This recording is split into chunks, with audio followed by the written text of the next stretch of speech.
Hi, good morning to each and everyone. So once again, welcome to C# programming. So last time we had discussed actually the basic logics in C# programming and with integration of the basic mathematical logical operations. Anyway, by this time, I will be discussing in detail the different parts of C# program. Okay, for those who are actually thinking about how or what would be the lines that is being used in C sharp, in C sharp programs, then this would be the time that I'll be discussing to you in detail, the different parts of the program. Okay, so we all know, that the program includes, one of the main parts of the C# program includes namespace declaration. So if you have noticed, in the topmost of our program, there is what we call as a namespace out there. That's a namespace declaration. Okay, so and then of course after the namespace declaration, you will notice the class. Okay, the class name. Okay, so say for example, class program. Okay, so program there is the class name. And then after that, we have here the class methods, class attributes, of course, the main method, the statement and expression, and as well as comments. Okay, let's discuss one by one. So in this particular sample program, this is actually when you run this one, it will actually display a line, our first program in C#. Now, using system out there, if you have noticed, there's a using system and then semicolon. So using system is a keyword that is being used to include the system namespace in the program. Meaning that the program generally has multiple using statements. Now, take note of that. That in namespace declaration, the namespace is, or it refers to the collection of classes. Now, next is the demo. Okay, names, the demo namespace. Okay, so in your in this particular program, the demo namespace contains the class program. The class program, the next line has a class declaration. And what's the class name? That's program. The class program contains the data, the method definition that your program uses. Yung ginagamit ng ating program. Anong mayroon sa ating class program? It contains the data, the method definition that our program uses. Classes generally contains multiple methods. Methods define the behavior of the class. However, in this program class, it has only one main method. If you have noticed. Okay. So generally kasi classes contains multiple methods. Now when we talk about system or an application, but in this case kasi what we did is just we just program, we just do a specific program. So in this case, we just make use of a single method. Now methods defines the behavior of the class. However, the program class has only one main method. Okay, in this case. The next line defines the main method, if you have noticed, which is the entry point for all C# programs. And the main method states what the class does when executed. So ang main method natin dito nakastate kung ano ba ang gagawin ng ating class kung ating iraran, kung ating i-execute. The main method specifies its behavior with a statement. So in this case, again, the main method specifies its behavior with a statement console that write line, our first program in C#. right line there is the method of the console class defined in the system namespace. Again, right line there, ito nakita nyo, console.write line. Ang right line, the right line there defines, no? Right line there defines the method, okay? The method of the console class. Define, saan naka-define yan? In the system namespace. Meaning, kung mayroon tayong ibang method na ginagamit dyan, okay, na hindi kasama sa, pangalan nito, sa ating namespace, what you call it, namespace declaration, maybe we could be able to look for another functions, no? Okay. So next, this statement, okay, right line, console.write line, no? Our first program is C#. That particular statement causes, no, the message to display, no, our first, okay, to display the string, okay, our first program in C# to be displayed in the on the screen. Okay, so did you get it, guys? Is it clear? Okay, so pag sinabi natin using system there, okay, it's a keyword that is being used in the system namespace in the program. Okay, so the demo namespace contains the class program, no? Yung class name natin, the program. Okay, and the program contains the data and the methods, the method definition that our program used. Okay, so in this case, we only have one method, no? One main method in our class program, and the console, that right line there, no? Right line is the method of the class console defined in the system namespace. So that's the thing, one of the most important thing that we have to know here, okay, when we do programs in C#. So things to remember in programming C#. In writing a code, no, writing C# code is an exercise in precision. That means that codes in C# is case sensitive. No? Just imagine if you enter just one character incorrectly, you'll see an error message in the output area when you run the code. Okay, just for example, console, small c, console, and the other one, console, which is an uppercase or capital letter C. Okay, the function out there will actually not recognize console with small letter C and console with a capital letter C as the same. They will actually recognize the word as different, as in cat or dog. Okay, different, because in C# is case sensitive. Okay, so ang nire-recognize lang niya yung uppercase na console, no? C console.write line. Okay, in our namespace declaration or function. So another, this one, this is what I have said, no, a while ago. The console, that right line here, okay, hello world.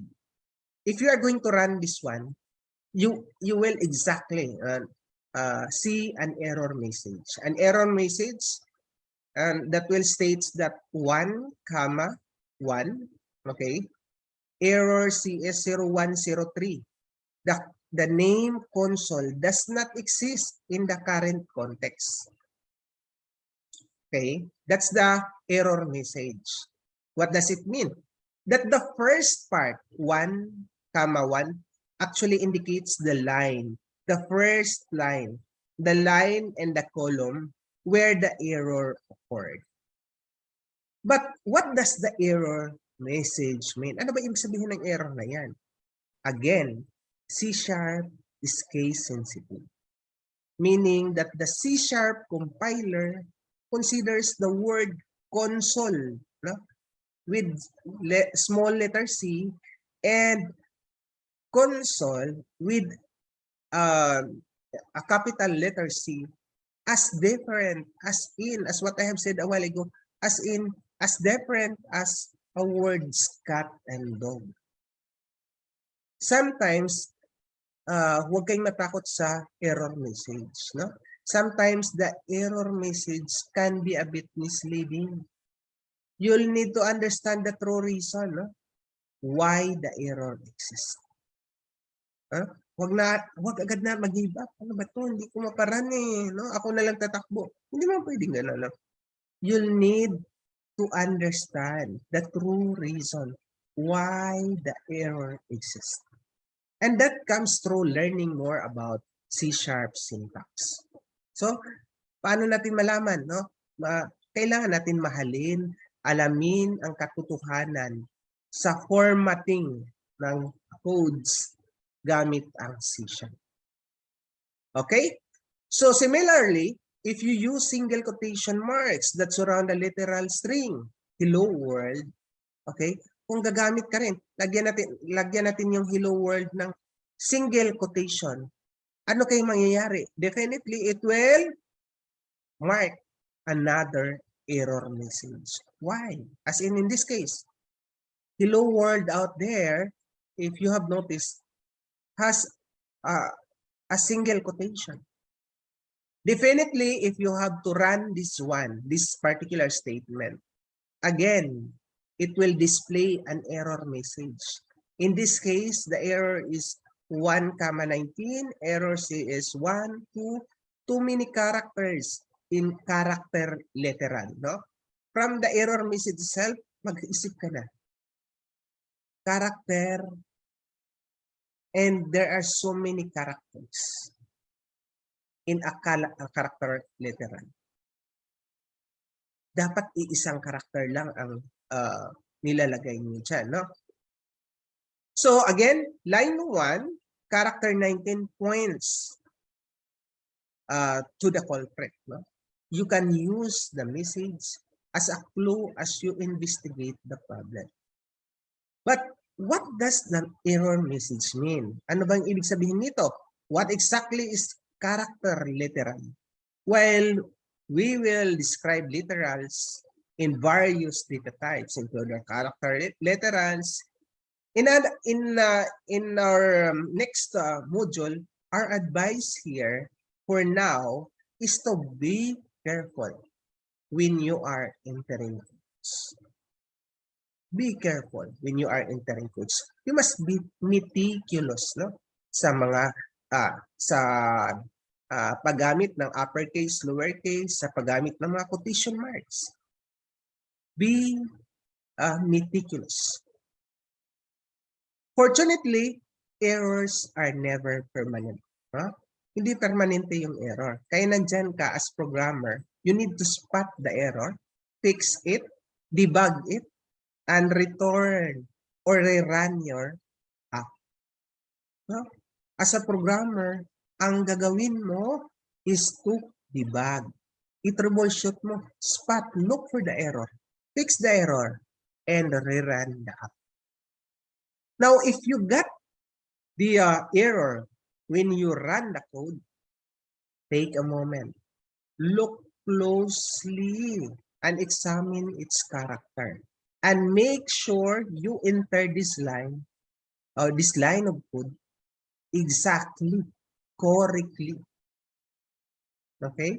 So take note that the code editor is constantly monitoring the code you write by performing pre-compilation to find potential errors. Ang kagandahan nga ngayon sa ating mga editors, kung napapansin mo, once na mag-code ka, you will be you already be guided, no, as to what particular ano bang dapat itatype mo.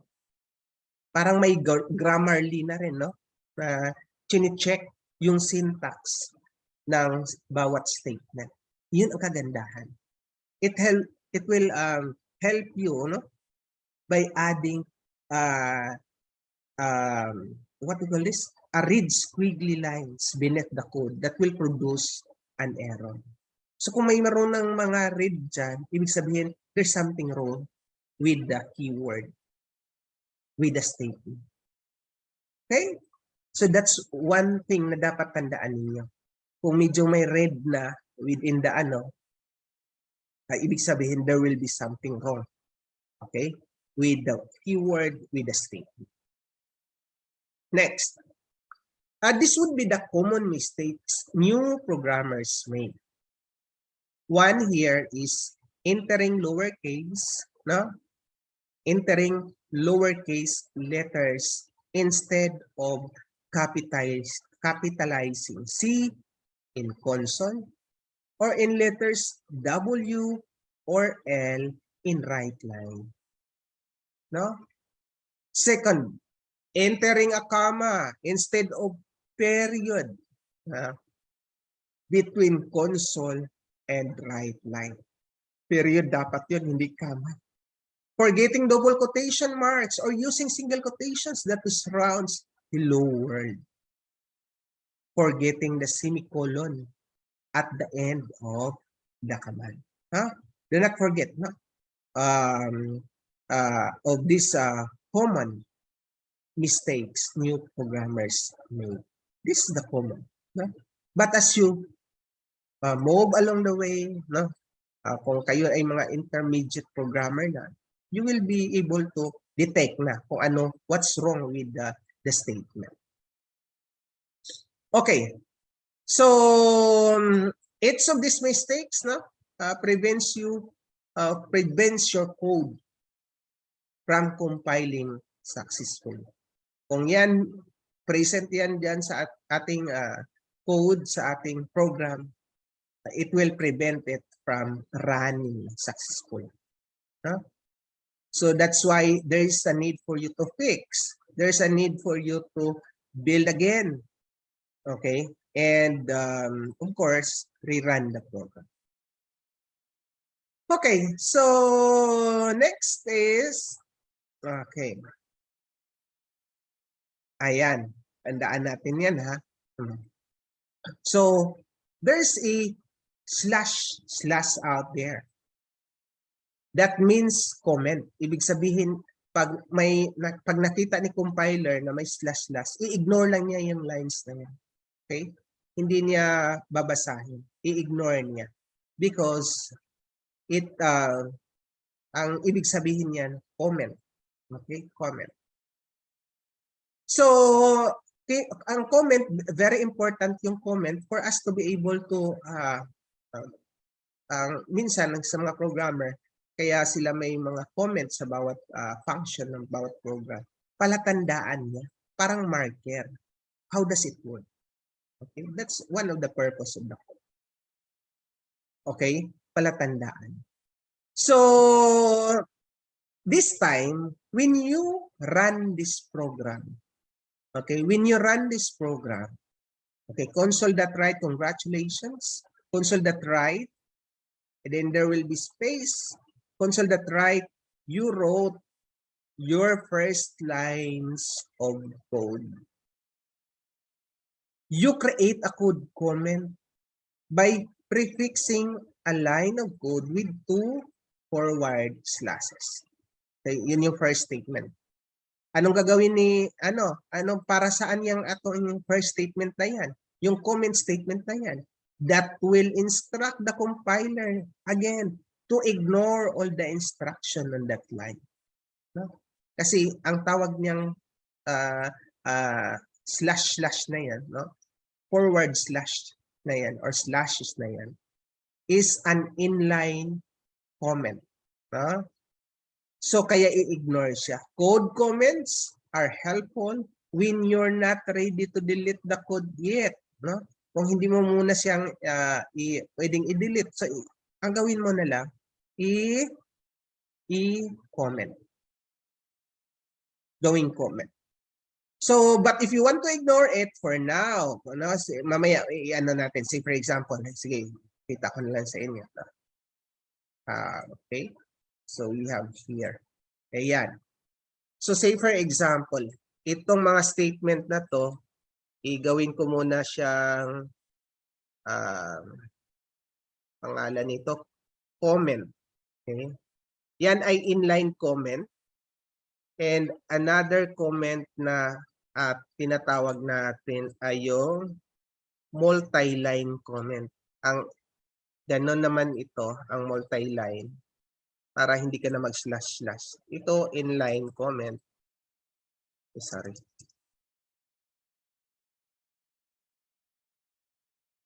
So, ayan. Okay.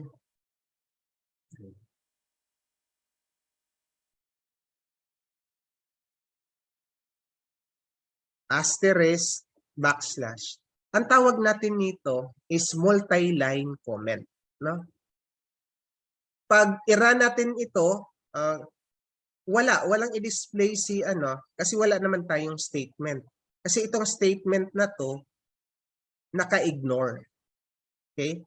Ang tawag natin sa comment na to, backslash, asterisk, asterisk, backslash, ay multi-line comment, no? Okay, kung i-run natin to, wala. Okay? Wala siya, walang i-display, no? Ayan. Walang i-display yung ating compiler. Now, okay. So, wait lang. Okay.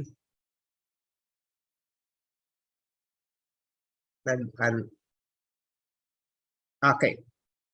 So, say for example, balikan natin yan ha. Ito. Okay. Balikan natin to. So, ang gawin ko, ayan.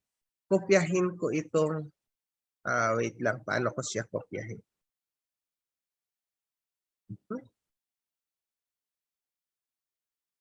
Ayan. Ayan. Okay. So, kopyahin ko lang. Ay, sorry.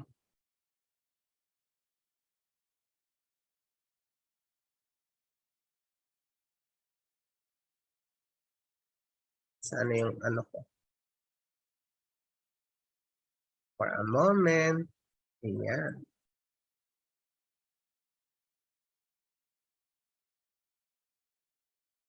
Kopyahin ko lang yung sample.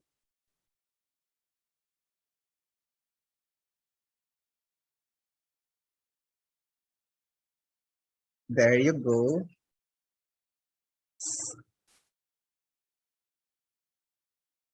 Okay. So, nakopya ko na. Balikan ko si compiler. Ayan, this one. So, okay. So, tandaan natin ha, ulit natin. Itong backslash, then asterisk, backslash, ito ay multi-line comment. Ito ay inline comment. Okay.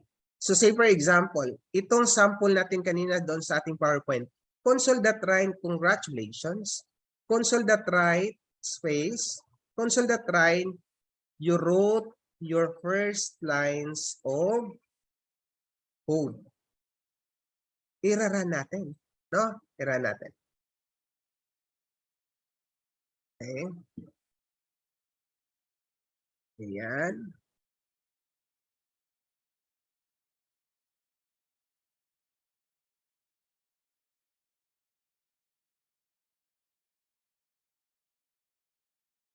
Okay. Ayan.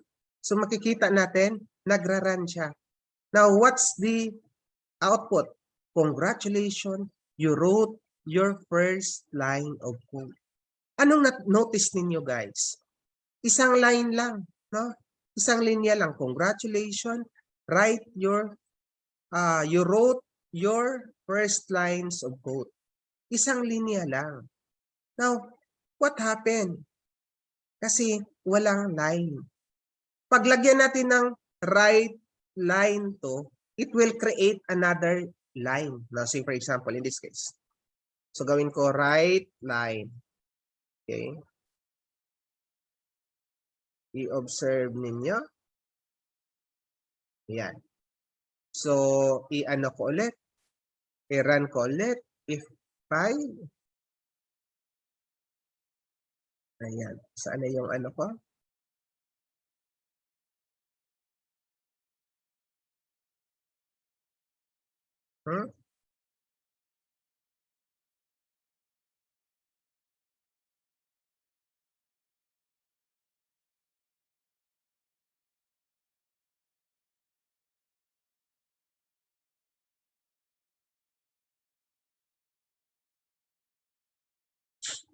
Okay. Medyo matagal lang. No? Yan na. Open pala to. Python.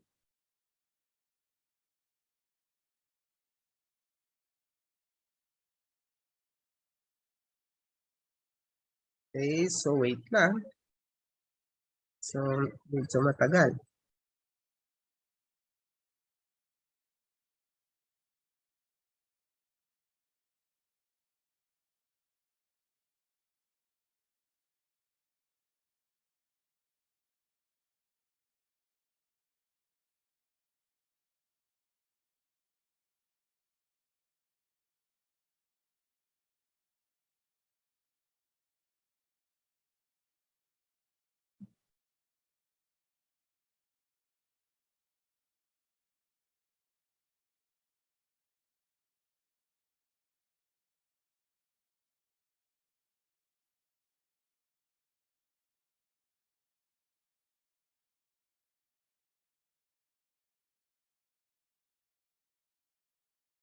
Nangyari.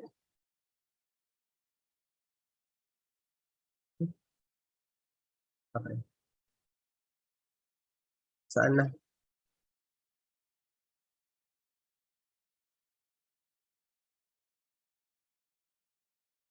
Okay, so wait lang po.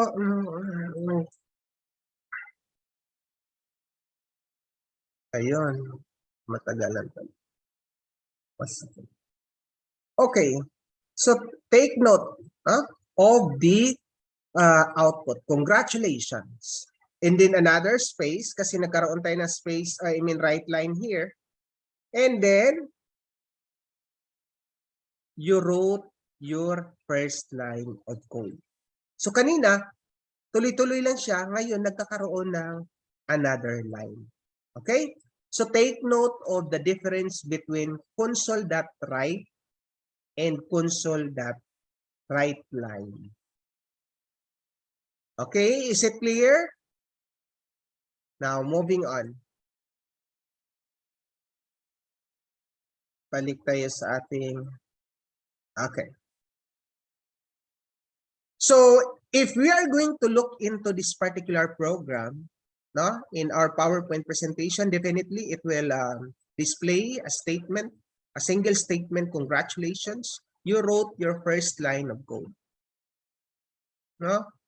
So, you create a code comment out there in the first statement, wherein the first statement or the compiler instruct to ignore that particular instruction, that particular statement. Okay, so maybe you are thinking, hey, sir, why is it that there is a need for me to study programming languages? So as an IT, as a computer science, there is a need, no? Ito kasi yung programming language. Ito yung computer language. Kung for us to be able to communicate with internationally, dapat we know English, no? Language. Kung pupunta ka ng Japan, kailangan alam mo yung Nihongo, no? Okay? So, pumunta ka ng China, dapat alam mo Mandarin or ano bang mga language na meron sila. So, if we are going to talk with computers, no? If we are going to instruct computers what to do, we should or we need to at least study and be proficient with at least one programming language. Ito yung payo ko sa lahat ng nagsi-CS or nag-IT. No need na maging eksperto ka, magiging jack of all trades ka in the different programming languages. Just master just one programming language. No? And then, that's okay. No? Natural lang na nasa school ka, you will be immersed in the different programming languages. Pero try to choose at least one only. No? Gusto mong i-master. No, if you are really want to software development, definitely may alam ka, no, with regards to at least hindi lang may alam, be proficient with at least one programming languages. Pero syempre, hindi naman lahat ng tao kasi naging programmer, no? Yun talaga yung destination niya. Kaya of course, kung nag-schooling po kayo, part lang na you will be immersed in the different programming languages or in the different specialization. Para malay mo, makita mo yung sarili mo kung saan mo talaga gusto. No? Kung saan talaga yung passion mo. But take note, kung dito tayo sa software development, ang ganda, no? Ang ganda ng trabaho mo dito. Of course, kung hindi katulad ng iba na pangalan nito, na mga program na kailangan mong magpakahirap, no? Lalo na kung pupunta ka sa ibang bansa, no? Pero dito kung talagang magaling ka, certified ka na software developer, no? Baring ikaw ay petition pa na to work with this particular company. No? That's one good thing kung nasa IT industry ko. No? And hindi lang tayo familiar sa isang programming languages and proficient pa po tayo, ay that's a must. Yun po ang kagandahan. No? Yan ang kagandahan. So programming language, by the way, it enables human, no? Tayo to write instruction in a human-readable and understandable. Yan yung way, paraan para makapag-instruct tayo sa computer gamit ang human-readable and understandable way of developing apps or programs. The instructions you write in programming languages is called source code. Source code yan. No? Or a code, just simply a code. Okay? So that particular source code, i-compile yan and ng ating compiler gamit ang ginagamit natin na programming language here, no? Is the C#, no? Programming language. Ino-compile niya yung human readable language into a machine language. Yun yung isa sa main purpose ng ating programming languages. Now, to really immerse ourselves, kung gusto mo talagang maging software developer, no? Kasi maganda ang sahod, malaki ang sahod, no? Malaki ang entry niya. You have to immerse yourself in learning programming language. No? Parang isipin mo lang, araw-araw nanood ka ng Netflix, nagbigay ka ng oras sa pagpapanood ng Netflix ng 2 hours, 3 hours, 4 hours. Ganon din sa pag-EML, naglalaro ka nakatagal ka ng 5 hours sa pag-EML. Siguradong alam mo na lahat ng tactics, paano mo maipanalo. Ganon din pagdating sa programming languages. Try to find time. 1 hour, 2 hours a day.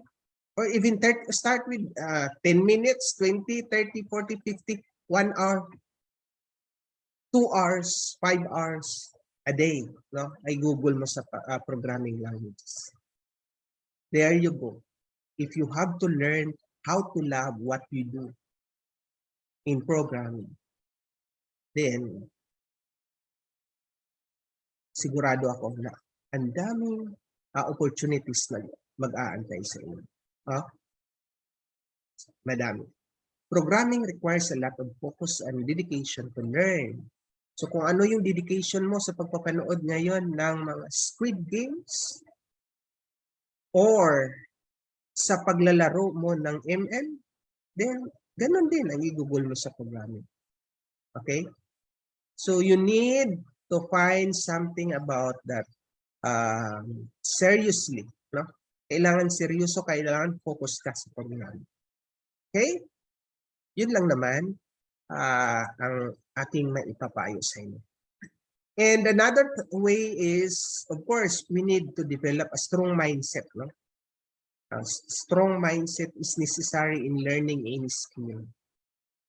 Once you've established the whys, take the time to focus on the hows. Okay?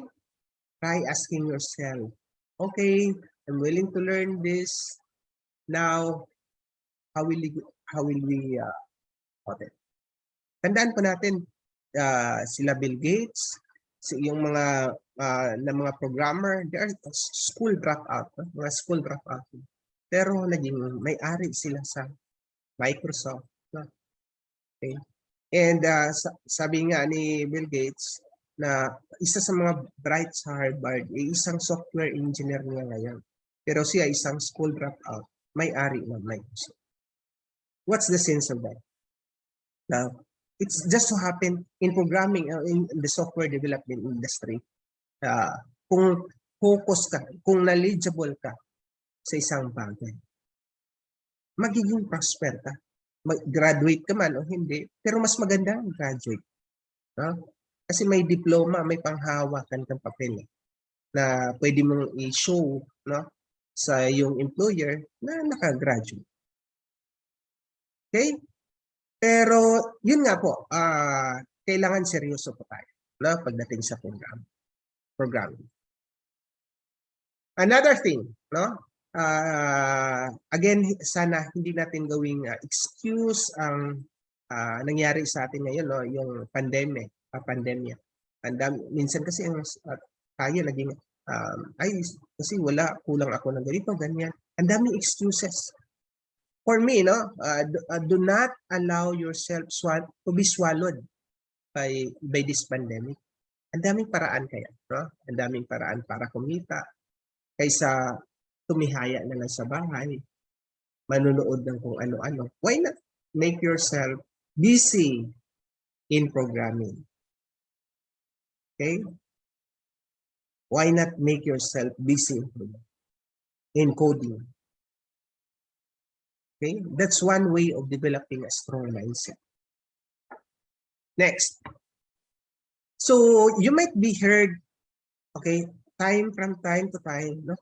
So, paki-compile, paki-build, okay? What does it mean? No? A special program is called compiler. Ang ginawa ng ating compiler, it converts the source code from a human-readable format to a machine-readable format. Yan po ang ginawa ng ating mga compiler. That is why when you use the green run button in our C# or F5, the code or the source code you wrote will be first compiled muna. Then after compiling, it will be executed. It will be executed. That's what compiler or compilation means. So another terminologies na maaring na encounter ninyo, no, na hindi niyo naintindihan from our last meeting, yung word na syntax. Ang syntax is a format in layman's term, no? Format in layman's term. Okay. Syntax in programming languages includes the keywords, the operators, the special keyword like semicolon, parenthesis, and other grammar rules that the compiler uses. Okay, so that's just the basic format. Okay, so The lines of the code, you type, follow the lines of code. You type, followed a dozens different syntax rules and use at least 4 different operators. No? Actually, as we go along, there's so much to learn, no? Of the different concept in programming. Again, don't give up. You can learn. Ang iba kasi nag-ano na ka din, ayaw, hindi ko na kaya surrender na ako. No. No. Ang quitters doesn't win. Winners doesn't quit.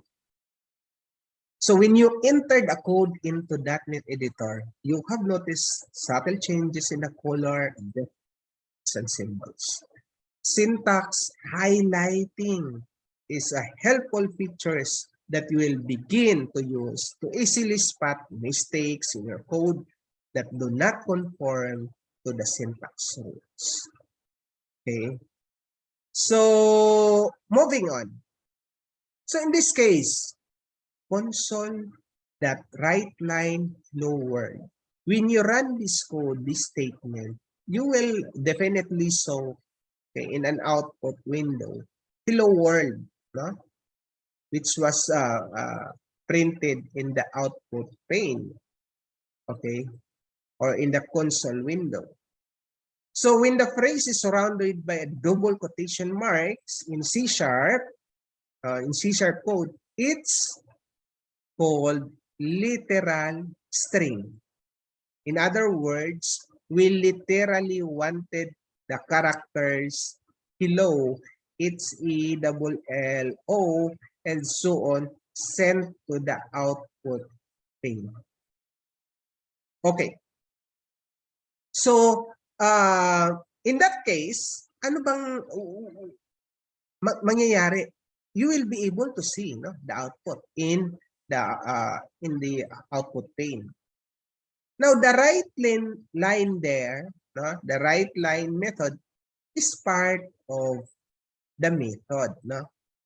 You can always spot a method, no, because it has a set of parentheses. No, lahat na may ganon, ang tawag natin dyan, method. Okay? Right line method in this case. And each method has one job. In this case, ang right line method natin, ang job niya is to write the data, the line of data to the output window. And the data that's printed is sent in between the opening and closing parentheses as an input parameter. So some methods need input parameters, others don't. But if you want to invoke a method, you must always use the parentheses after the method's name. The parentheses are known as method invocation operator. Yung parentheses, ang tawag natin yan ay method invocation operator. Huh? Okay. The console part is called the class. Okay. Classes own methods, or perhaps a better way to say that methods live inside the class. In our program, it lives inside the class program, no? So, okay. So, the period is the member access operator. Yan, console that here, ang tawag natin dyan is member access operator. Ibig sabihin kasi, itong console na to, that, ang daming method na pwede natin gamitin sa console function. Ang ginagawa ni that, it will navigate, no? The that is how you navigate. It will navigate to the different method in the console namespace. It just so happened in this case that we call the write line method. Ang semicolon, ang tawag niya natin ay terminator, no? Or end of the statement operator. Tandaan natin, ulitin ko, ang semicolon is an end of the statement operator, a terminator. Ang dot, ang purpose niyan, i-navigate yung available na method, no? Or i-call yung method, no? Ang tawag niya ay member access operator. Things that we have to remember. Use console.writeLine, your message here. Dapat, if that is a literal string, it should be enclosed in double quotation. If it's a character, okay, ABC, that should be enclosed in a single quotation. Capitalize console, write, and line. Use the correct punctuation because they have a special role in C#. If you make a mistake, just spot it, fix it, and rerun. Okay? And rerun. And ang payo ko dito, hindi, huwag mahiyang pwede naman magkakaroon ng cheat sheets, no, for yourself.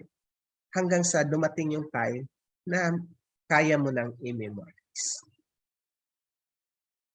Kasi kung ito ang magiging work mo araw-araw, mamemoryado mo no? Yung lahat ng codes.